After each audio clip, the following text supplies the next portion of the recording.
వెంటనే నారదుడు అన్నాడు, ఎవరి దగ్గర అని అడుగుతున్నావా? నువ్వు తెలియక అడుగుతున్నావేమిటయా? నువ్వు అంత అమాయకుడువా?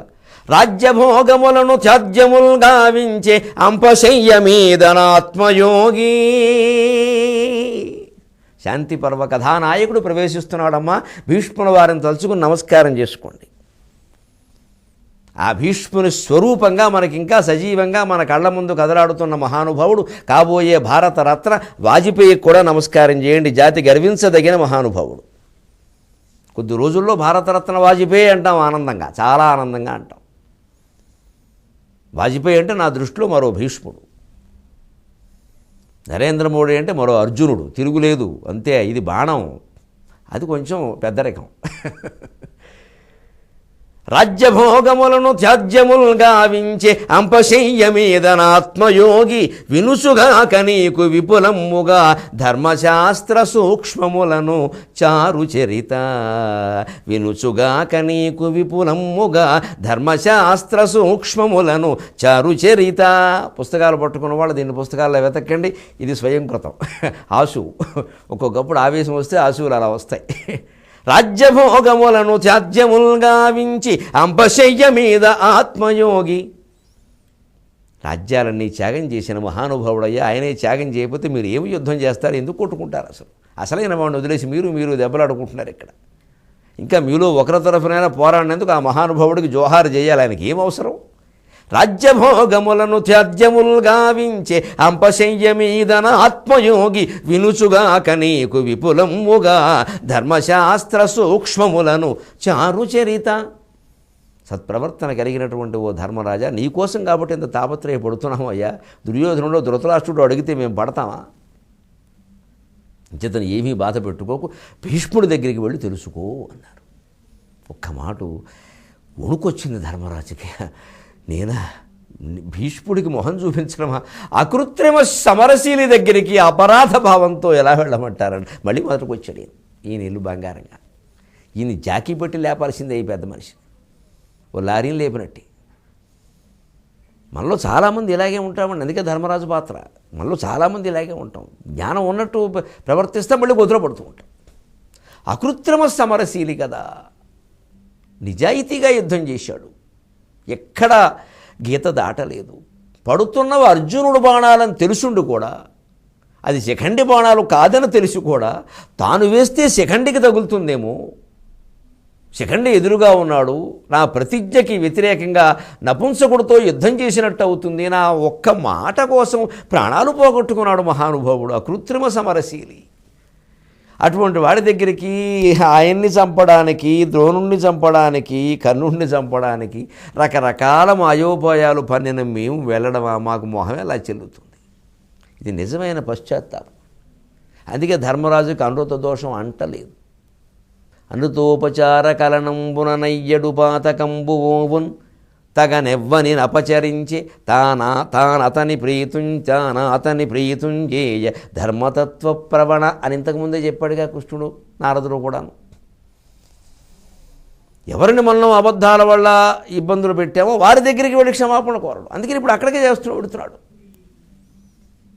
అందుకని అది పోతుంది. మనం జీవితాల్లో కూడా అలవాటు చేసుకోవాల్సింది. అది కావలసిన వాళ్ళనే బంధువులను మిత్రులను అన్నాం. ఫోన్లో చెప్పేయండి, నేను ఆ విషయంలో అనొచ్చు. తర్వాత ఓ రోజు 24 గంటల్లో పశ్చాత్తాపడి ఫోన్ చేసేయండి. అదే ఇక్కడ ధర్మరాజు చూడండి ఎలా ఉన్నాయి, ఎలా వెళ్ళని ఉంటున్నాడు. ఆయన మొహం ఎలా చెల్లుతుంది? అంత దోషం, అంత ద్రోహం ఈయన ఏం చేయాలి? ఈయన భీష్ముడి పట్ల చేసింది ఏదైనా ఉంటే ఆయన చేయమన్నదే చేశాడు. ఆయన వచ్చి ధర్మరాజు చెవిలో చెప్పండి, నేను చెప్పినట్టు చేయవయ్యానని ఎందుకు బాధపడుతున్నావు? అటు వాడితో తిట్లు పడలేక మిమ్మల్ని చంపలేక యాతన పడిపోతున్నాడు. నేను నాకు యుద్ధం నుంచి తప్పుకునే అవకాశం వేయవయ్యా అన్నాడు. గెలవడం ఇష్టం లేక, ఓడిపోవడం చేతకాక. ఆయన భీష్ముడికి ఓడిపోవడం చేత కాదు, మరి గెలవడమే. కానీ ఆడే క్రికెట్ ప్లేయర్ చూడండి, అన్న నన్ను కొంచెం తప్పించన్నా, నన్ను చివరిలో దింపు, మధ్యలో వద్దంటాడు. అలాగే వాడు ఇష్టం ఉండదు ఒక్కోసారి. అందుకని అక్కడికి వెళ్ళమంటే ఎలా వెళ్ళాను అన్నాడు. చివరికి అందరూ చెప్పాక రథం మీద వెళ్ళాడు. ఆ రథం విచిత్రం, 16 ఎద్దులు కట్టిన రథం అంట. ఓ ఎద్దుల రథం కూడా వాడేవారు అనమాట. 16 ఎద్దులు. మరి 16 ఇలా కట్టారా వరుసగా?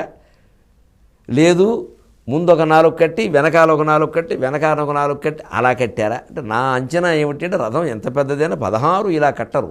అన్నీ తొల వేపుకి లాగితే కొంపలు అంటుకుంటాయి. అందుకని అప్పట్లో సంప్రదాయం ఉంది, 4 గుర్రాలు కట్టే రథానికి కూడా 2 ముందు కట్టి వాటి కాడి ఇలా కట్టేసి దానికి మళ్ళీ వెనకాల 2 కడతాం. సరిగ్గా మొదటి గుర్రం కుడివైపు గుర్రం ఉండే తోక దగ్గరికి తోక కొంచెం పక్కగా యువతల గుర్రం వస్తుంది. అలాగ ముందు ఒక 4 కట్టి ఒకే వరుసలో 4 కట్టే సంప్రదాయం ఉంది. భగవద్గీత గుర్రాలు అలాగే ఉంటాయి కదా. ఒక 4 కట్టి దాని వెనకాల మళ్ళీ 4, దాని వెనకాల మళ్ళీ 4, దాని వెనకాల మళ్ళీ 4 ఎద్దులు కట్టారు. ఎద్దుల రథం కూడా ఉందన్నమాట. ఆ రథం మీద ధర్మరాజు వెడుతూ ఉంటే వెన్నెల రథం ఎక్కి చందమామ వెడుతున్నట్టుగా ఉందిలో తెక్కన గారికి నమస్కారం. నాకు కావలసింది ఈ మాట. ధర్మరాజు వెళ్ళాడో దప్పడ వెళ్ళిందో నాకు అనవసరం, కానీ నాకు కావలసింది కవిత్వం. వెన్నెల రథం మీద చందమామ వెడుతున్నట్టుగా ఉందిలో ముద్దు వచ్చేసే మాట అన్నాడు తెక్కన గారు. సంతోషం. ఆ బ్రాహ్మడికి దప్పడం ఖాయం. వెన్నెల రథం మీద చందమామ వెడుతున్నట్టుగా ఉంది. పైగా ఎవరండి సారథ్యం? సారథ్యం బువహింప భీముడు. హస్తినాపురానికి వెడుతున్నాడు, మనం గుర్తుపెట్టుకో. నేరుగా భీష్ముని దగ్గరకు కాదు. అంటే సింహాసనం ఎక్కడానికి, పట్టాభిషేకానికి. ఆ తర్వాత కదా మరి ధర్మరాజు దగ్గరికి వెళ్ళడం, భీష్ముని దగ్గరికి వెళ్ళడం. అందుకే నేరుగా భీష్ముని దగ్గరికి బయలుదేరాలి. ఎందుకంటే ఇప్పుడు ఇటువంటి సంక్షోభ పరిస్థితుల్లో ముందు రాజు ప్రమాణ స్వీకారం చేసి పట్టాభిషేకం చేసుకోవాలి. లేదా రాజ్యం అరాచకం. ఇప్పుడు నేను భీష్ముల వారి దగ్గరికి వెళ్ళి నెమ్మదిగా వర్ణములు ఏమిటి, ఆశ్రములు ఏమిటి అని ఈ ఓను మొదలెట్టి బండిరా వరకు మొదలెడితే దేశం బండిరా అవుతుంది. ఇప్పుడు ఈరోజు పరిపాలన. అందుకని ముందు పగ్గాల చేతిలో మీకు ప్రత్యక్ష ఉదాహరణ ఏమిటి అంటే, ఇందిరాగాంధీ హత్యకు గురైనప్పుడు 1984 అక్టోబర్ 31వ తేదీని అంత దుఃఖంలో ఉండి కూడా రాజీవ్ గాంధీ ప్రమాణ స్వీకారం చేయవలసి వచ్చింది. చేశాడు. అది ధర్మం. సరే, వారిని ఎంచుకోవడం ధర్మమా అవన్నీ కాంగ్రెస్ పార్టీ వ్యవహారాలు, నాకు అనవసరం. ఆ పార్టీ బతుకే అంతకంటే గొప్ప ఆలోచనలు వాళ్ళకి ఎందుకు వస్తాయి? అందుకని అది. కానీ ఆ సమయంలో వెంటనే ఎవరో ఒకరు ప్రమాణ స్వీకారం చేయడం ధర్మం. ముందు రాజు ఉన్నవాడు ఉండాలి. లేదా వాళ్ళ పరిస్థితి ఏమిటి? ఢిల్లీలో ఆ రాత్రి ఎన్ని హత్యలు జరిగాయి ఢిల్లీలో, ఎవరికి తెలియని విషయం ఇది. మరి ఆ కనీసం ఆ మాత్రం ప్రమాణ స్వీకారం, ఆ మాత్రం ఆధిపత్యం లేకపోతే ఇంకా జరుగుతాయి, ప్రతిక్రియలు జరుగుతాయి. ఇంకా మళ్ళీ ప్రతిక్రియ, ఇంక దానికి అర్థం లేదు ఇంకా. అందుకని ముందు పగ్గాలు చేతిలోకి తీసుకోవాలి. అందుకని ఆయన పగ్గాలు చేతిలో తీసుకుందుకు బయలుదేరుతూ రథం ఎక్కితే ధర్మరాజు ఆ ముందు రథం పగ్గాలు భీముడు తీసుకున్నాడు. సారథ్యంబు వహింప భీముడు. సారథ్యంబు వహింప భీముడు. గాంధీవి సెల్వారన్ బట్టగా శితఛత్రంబు గాంధీవి సెల్వారన్ బట్టగా చామరల్ కవలిడన్. సారథ్యంబు వహింప భీముడు శతఛత్రంబు గాంధీవి సెల్వారన్ బట్టగా చామరల్ కవలిడన్. హారిప్రభం వయ్యన తేరు, హారిప్రభం వయ్యన తేరు అందేవురు అగ్నిపంచకము వేదిన్ బొల్చునట్లొప్పిరి. అందేవురు అగ్నిపంచకము వేదిన్ బొల్చునట్లొప్పిరి. అంభోరాసిధ్వని ఓలే తూర్యనికరంబుల్ మ్రోసెను ఒక్కుమ్మడిన్. అంభోరాసిధ్వని ఓలే తూర్యనికరంబుల్ మ్రోసెను కుమ్మడిన్.